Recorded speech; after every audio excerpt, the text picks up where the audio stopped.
Hello and welcome back to my channel. हम लोग कर रहे हैं कॉन्स्टिट्यूशन के इंपॉर्टेंट आर्टिकल्स, उनको याद रखने का ट्रिक देख रहे हैं। आर्टिकल 1 to 11 कवर कर चुके हैं, वीडियो का लिंक होगा डिस्क्रिप्शन में। आर्टिकल 12 में स्टेट का डेफिनेशन दिया हुआ है। आर्टिकल 13 में ये बताया गया है कि ऐसे जो भी लॉज कॉन्स्टिट्यूशन बनने से पहले अगर एग्जिस्ट कर रहे थे और वो अगर फंडामेंटल राइट के अगेंस्ट जाते हैं तो वो नल एंड वॉइड हो जाएंगे। तो आर्टिकल 13 में ये बताया गया है ऐसे जो भी लॉज जो अगेंस्ट जाते हैं फंडामेंटल राइट के। आर्टिकल 14 से हमारा फंडामेंटल राइट शुरू हो जाता है। फंडामेंटल राइट है हमारा पार्ट 3 में। कॉन्स्टिट्यूशन के सभी पार्ट को याद रखने का ट्रिक भी मैंने बनाया हुआ है, उसका भी लिंक होगा डिस्क्रिप्शन में, डू चेक इट।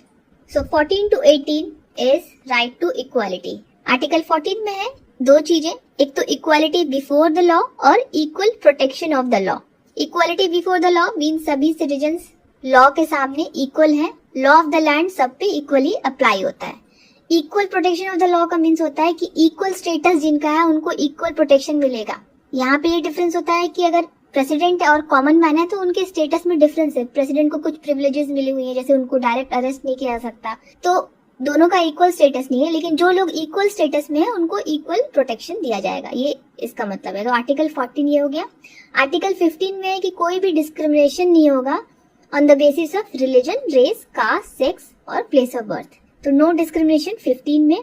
14 में इक्वालिटी बिफोर द लॉ। 16 में इक्वालिटी ऑफ अपॉर्चुनिटी, नौकरी वगैरह में इक्वालिटी ऑफ अपॉर्चुनिटी होगी, सबको समान अवसर दिया जाएगा, अवसर की समानता।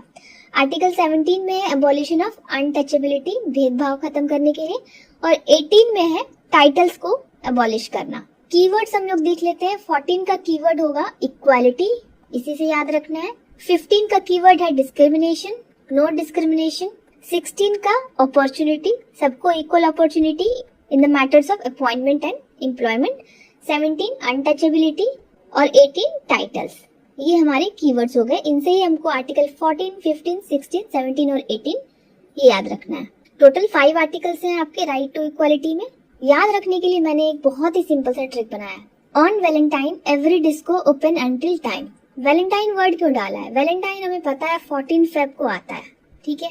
तो 14 से राइट टू इक्वालिटी शुरू हो रहा है और 18 तक जाता है। 14 यही हमें याद रह जाएगा वैलेंटाइन से। एवरी के ई से आपको इक्वल याद रखना है, यानी कि इक्वालिटी बिफोर लॉ। डिस्को के डिस से डिस्क्रिमिनेशन याद रखेंगे। इक्वालिटी 14 हो गया, डिस्क्रिमिनेशन 15 हो गया। ये सारे वर्ड्स इस तरह से सेट किए हुए हैं कि लगातार आपको सिलसिलेवार ढंग से 14, 15, 16, 17 और 18 याद रहेंगे। ओपन के ओपी से अपॉर्चुनिटी यानी कि इक्वालिटी ऑफ अपॉर्चुनिटी। अंटिल के यूएनटी से अनटचेबिलिटी और टाइम के टीआई से टाइटल। 14, 15, 16, 17, 18। 14 से लेके 18 तक के आर्टिकल्स आपको सिर्फ एक सिंपल सेंटेंस से याद रह जाएगा। On Valentine every disco open until time. Valentine दिन के दिन सारे डिस्कोस ओपन रहते हैं अंटिल टाइम, जब तक रात नहीं हो जाती। इस सेंटेंस को याद रखना है। नेक्स्ट वीडियो में हम लोग आगे के आर्टिकल्स कवर करेंगे। चैनल को सब्सक्राइब कर लीजिएगा। Thanks for watching.